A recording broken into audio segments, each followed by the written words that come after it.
Lawmakers are now voicing their opinions on Governor Eddie Calvo's proposal to transform GMH to the tune of at least $155 million that would require some tax hikes. Vice Speaker BJ Cruz has already sent a FOIA request for the hospital finances, and Senator Mike Nicholas plans to ask the public auditor to intervene. Here's more. What really bothers me about the bill is that it tries to find all these different ways to infuse more money into GMH. But it doesn't solve the problem of all the bleeding out that's taking place at GMH. Senator Michael Nicholas is among those carefully scrutinizing a bill sent by Governor Eddie Calvo that proposes to transform the GUAM Hospital by raising money through, among other methods, tax hikes. The bill was transmitted last Thursday to the legislature, and by Monday afternoon, the Committee on Rules, chaired by Senator Rory Respicio, still had not referred it to a committee. First, I would insist that this bill should go to my committee. It affects various areas of finance and taxation, bond refinancing, bond borrowing, raising taxes. Those are all pertinent solely to my committee. Speaker Judy Wampat and Vice Speaker BJ Cruz also expressed their reservations with the measure.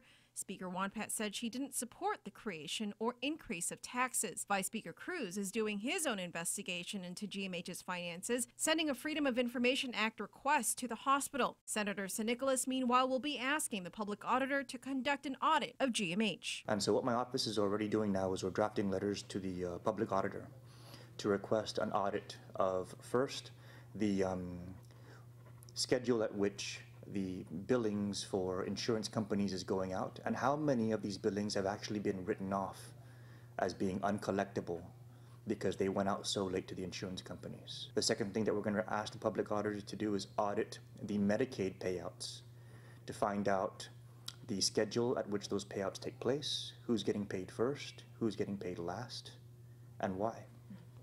To my knowledge, in the last budget cycle, one of the conversations we had was that GMH was short about between $14 to $20 million in Medicaid reimbursements alone. The bill would authorize the governor to issue tax-exempt or Section 30 bonds in an aggregate amount not to exceed $425 million. The $425 million will include refinancing of existing debt, but will also include about $170 million in new money. Senator Nicholas remains cautious about putting the island into further debt. And so before we go out and raise taxes on our people or put our people more into debt, we need to stop the bleeding of the organization. But to just say we got to turn around and raise all these taxes and borrow all these bonds or sell the operation without really figuring out how to bring down the costs, get a true baseline of what kind of additional appropriation we need, and then figure out where the money's going to come from there, I think we're putting the cart before the horse. Why do we give out raises to elected and appointed officials to the tune of $2 million a year when that money can go to something like the hospital?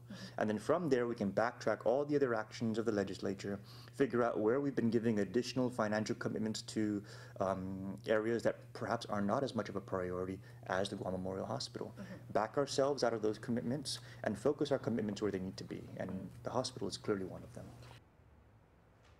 As of news time, Senator Rory Respicio still had not referred the bill out of his Committee on Rules.